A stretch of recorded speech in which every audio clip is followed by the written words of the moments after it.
This is Katie Hunter from MMA UK. I'm here with your winner, Aidan Rooney, and champion again. How does it feel?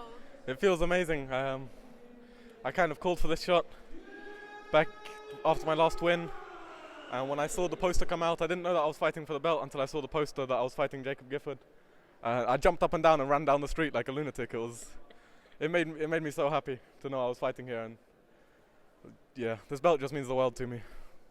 He's a really talented fighter as well, just like you're two of the most exciting young prospects. So what does it feel to get a win over somebody who's, such a highly thought of prospect?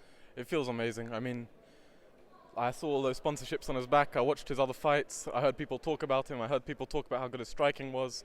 I heard people talk about how good his takedown defense was. I saw the shape he came in. The confidence. I mean, he posted a picture with the belt before the fight, which I guess is usually bad luck, but just the confidence, the skill he had, it feels amazing. Just to fight that guy, I was happy, and to get the win, better yet.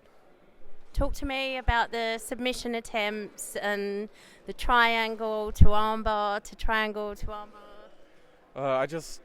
I realized I have no ability to play position before submission. I guess it's because I haven't been training full MMA much these past 8 weeks because I've been at university. I've been training everything kind of broken up, so when I was on the ground I want to play jiu-jitsu, I want to tap him out.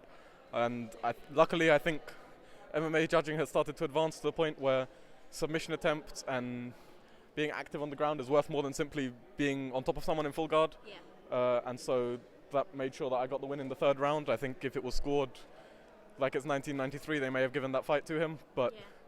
I thought I definitely was more active in the third round. I even landed more shots on the ground, really. So you were confident of the judge's decision? I was pretty confident, especially when I heard 30-27. I thought the clearest round was the first. I dominated the first round. Yeah. The second round, I thought he stole, just because he was on top. I was more active, but he was on top. And the third round, I thought I had the close triangle. At the end, I held him. I landed some good ground and pound. I had an armbar attempt. I think I got the takedown. I may have reversed the position a couple times. I was just much more active on the ground. So I think I definitely deserved to win the third round. Definitely the first round. The second round did go to him in my opinion. But again, I was still more active. It's just he was on top for like 2 minutes. And it's quite amazing that you've said that you've not been training as much as usual over the last 8 weeks because you've been at uni, but you've still managed to pick up 2 belts in 2 months. 2 belts in 2 months, and I fought Jack Kol in September as well. And although he beat me, he 29-28'd me. I did train out of Team Underground for that one. These 3 fights in 4 months or 14 weeks or something, it just feels amazing. And I'm happy that I'm finally fighting this level of competition. Yeah. I lost to Jack Kol, but he's the 4 Nations champion. He's a great fighter. This fight with Jacob Gford, even the fight with Ali Nabi, to go to the ground with someone who I knew his game plan is jiu-jitsu, that's the main thing he did.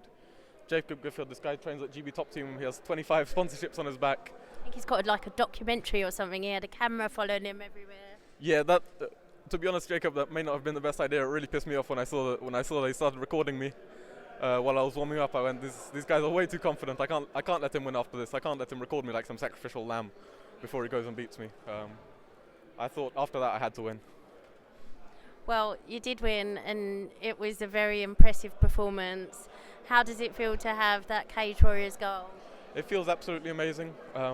One thing I really needed the belt for is Oxford University, where I am, doesn't recognize MMA as a sport. And now I think this is proof that we have guys competing at a national level.